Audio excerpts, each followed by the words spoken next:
안녕하세요. 요즘 인공지능이 참 핫한데요.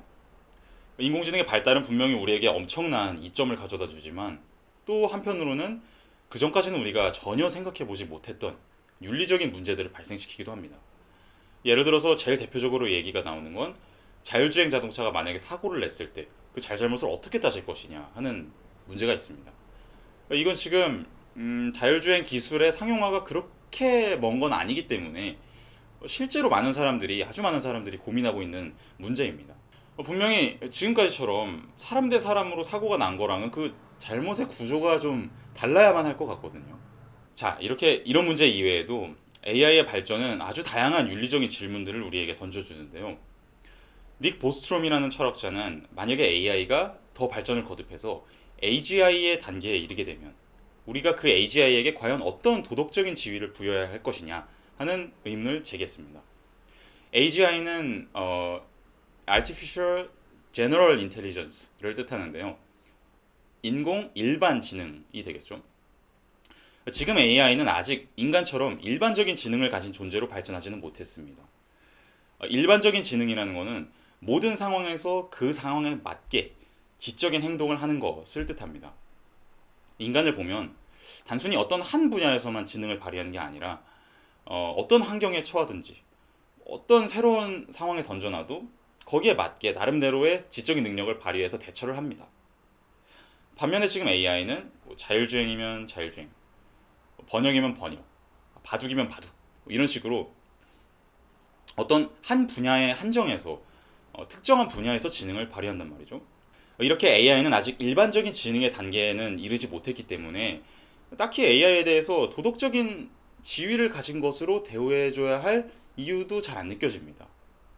예를 들어서 알파고랑 바둑을 두면서 안녕하세요 알파고님 잘 부탁드립니다 이러진 않잖아요. 어떻게 보면 그냥 지금의 AI는 어떤 한 분야에서 매우 쓸모있는 도구에 불과하기 때문에 거기에 왜 도덕적인 지위를 부여해야 하지? 이런 의문이 당연히 듭니다. 자, 그런데 만약에 AI가 일반적으로 이런저런 상황에서 우리랑 소통도 가능하고 자기 나름대로 모든 상황에서 의식을 가지고 지적인 대처를 한다. 그러면 과연 그 AI를 인격적으로 도덕적으로 아무것도 아닌 것처럼 대할 수 있겠느냐 하는 의문이 생깁니다. 그러기는 조금 어려울 수도 있을 것 같거든요. 이거는 사실 뭐 보스트롬 같은 철학자가 처음 제기한 그런 문제가 전혀 아니고 우리가 옛날부터 공상과학 만화나 영화 같은 데서 아주 익숙하게 많이 접해왔던 고민거리입니다. 근데 이 문제가 AI가 점점 발전해 나갈수록 요즘에 들어서는 결국에 언젠가는 진짜로 답해야 될 문제가 아니겠느냐 하는 순간까지 지금 왔는데요. 그래서 보스트롬 같은 철학자들은 나름의 논리적인 기준을 가지고 대답을 제시하려고 합니다. 결국에 이 AGI에 대해서 핵심적인 문제 중에 하나는 과연 그 AGI에게 우리가 어떤 인격적인 지위를, 도덕적인 지위를 부여할 것이냐. 과연 인간과 동일한 수준에서 도덕적 지위를 가진 것으로 봐야 할 것이냐. 아니면 뭐 동물 수준으로 봐야 할 것이냐. 아니면 그냥 무생물처럼 대해야 할 것이냐 하는 문제인데요. 보스트롬은 도덕적 지위가 두 가지 요인에 의해서 결정된다고 주장합니다. 첫 번째는 센션스입니다. 이 센션스는 센스와 관련된 말인데요. 어떤 질적인 것을 느낄 수 있는 역량을 뜻합니다. 고통이나 쾌락 같은 거요. 책상이 도덕적 지위가 있나요? 보통은 없다고 생각이 드는데요. 그 이유는 책상이 어떠한 고통도 쾌락도 느끼지 않기 때문일 것입니다. 내가 아무리 이 책상을 막 때린다고 해서 이 책상이 막 고통을 느끼는 것도 아니고 반대로 내가 아무리 이 책상을 지극정성을 다해서 보살펴준다고 해도 책상이 막 좋음을 느끼는 건 아니잖아요. 그래서 내가 책상을 도덕적으로 잘 대우해줘야 할 이유는 없는 것 같습니다. 반면에 강아지는 고통도 느끼고 쾌락도 느끼죠. 그러니까 내가 이 강아지를 도덕적으로 잘 대우해줘야 할 이유가 하나 분명히 있는 것 같습니다. 또 도덕적 지위를 결정하는 두 번째 요소는 사피엔스입니다. 사피엔스는 자기의식이나 이성적인 사고처럼 높은 단계의 지적인 능력과 관련된 역량을 뜻하는데요. 동물 애호가 분들에게는 조금 죄송한 말씀이지만 일반적으로 강아지보다는 사람이 조금 더 높은 도덕적 지위를 가졌다고 생각이 되는데요. 만약에 재난이 닥쳤을 때 강아지보다는 사람을 먼저 살리는 게 도덕적으로 정당해 보이거든요. 그 이유는 강아지에게는 사피엔스가 없지만 사람에게는 사피엔스가 있기 때문일 겁니다. 일단 자기의식을 갖고 있다는 게 굉장히 높은 도덕적 지위를 갖는 중요한 이유가 되는 것으로 많은 사람들이 인정을 하는 것 같은데요.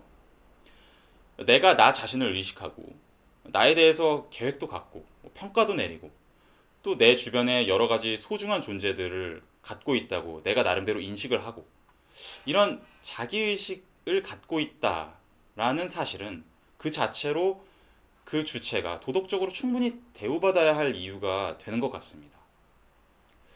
그래서 보스트롬은 지금까지 우리가 대개 이 센션스와 사피엔스라는 기준을 충족시키는 존재를 최고의 도덕적 지위를 가진 것으로 대우해 왔는데, 그렇다면 만약에 정말로 발전한 AGI가 생겨나서 센션스와 사피엔스를 갖게 된다면 똑같이 그 기준을 적용해서 높은 도덕적 지위를 가진 개체로 대우해줘야 하지 않겠냐 하는 주장을 합니다.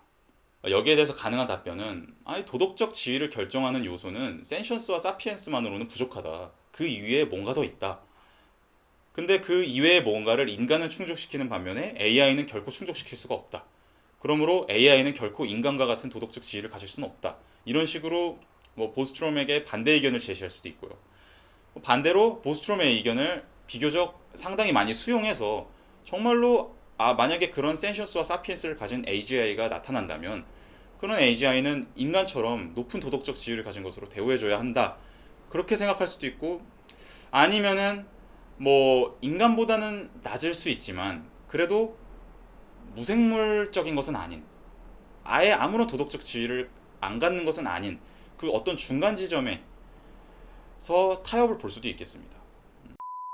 또 제가 한 가지 소개해드리고 싶은 것은 보스트롬이 제시한 미래 AI와 관련해서 나타날 수 있는 여러 윤리적 딜레마들인데요. 그걸 다 다룰 수는 없고 이 자리에서는 지금 두 가지만 한번 다뤄보겠습니다. 첫 번째는 주관적 시간 vs 객관적 시간의 문제입니다. 이게 뭐냐면 인간이랑 똑같은 도덕적 대우를 받는 AI가 범죄를 저질렀다고 해봅시다. 그러면은 인간과 똑같은 도덕적 지위를 갖고 있으니까 당연히 그 AI도 처벌을 받아야 되겠죠. 인간이 징역을 산다면 그 AI도 징역을 살아야 할 것입니다. 그게 프로그램일 경우 참 어떻게 징역을 살지 그런 건 애매할 수도 있지만 어쨌든 징역을 살아야 할 것입니다. 자, 그런데 만약에 어떤 AGI 같은 경우에는 인간보다 신경적인 처리 속도가 훨씬 더 빨라서 인간보다 시간의 속도를 그 주관적인 차원에서 봤을 때 굉장히 느리게 느낀다고 해봅시다. 자, 예를 들어서 어떤 AGI는 인간보다 동일한 시간 안에 10배 더 많은 것들을 경험합니다. 신경적인 처리 속도가 매우 빨라서. 자, 그렇다고 한다면 그 AI는 이게 정확한 계산에 맞아떨어지는 건 아닐 수도 있지만 어쨌든 그냥 가정을 해본다면 인간보다 시간이 10배 더 느리게 간다고 느낄 겁니다. 왜냐면 인간이 1시간 동안에 경험할 거를 그 AI 같은 경우는 10분의 1시간 안에 경험할 거니까요. 자, 그러니까 그 AI 같은 경우에는 하루가 240시간처럼 느껴질 겁니다.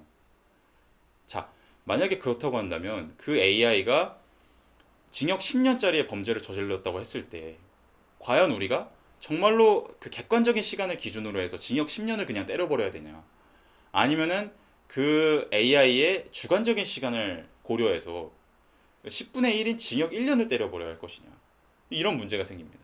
왜냐면 징역 10년을 그냥 때려버리면 그 AI한테는 주관적인 차원에서는 100년처럼 느껴질 거거든요. 그럼 이런 것들을 아예 고려를 안 할 수 있겠느냐.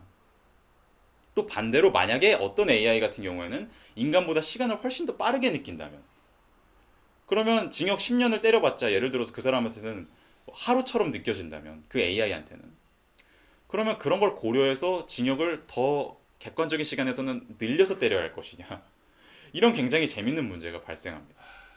이 이슈는 한번 여러분들도 생각해 보시면 굉장히 재밌는 사고 실험이 될 것 같습니다. 자, 또 두 번째로 다른 문제는 AI의 재생산 문제인데요. 그러니까 reproduction, 출산이라고도 볼 수 있고요. 지금 대부분의 나라에서는 출산을 얼마나 많이 하든지 그거는 개인의 자유에 맡겨져 있습니다. 그러니까 재생산은 전적으로 개인의 자유에 맡겨져 있는데요. 막 애를 엄청 많이 낳는다고 해서 도덕적으로 비난을 하지는 않지 않습니까?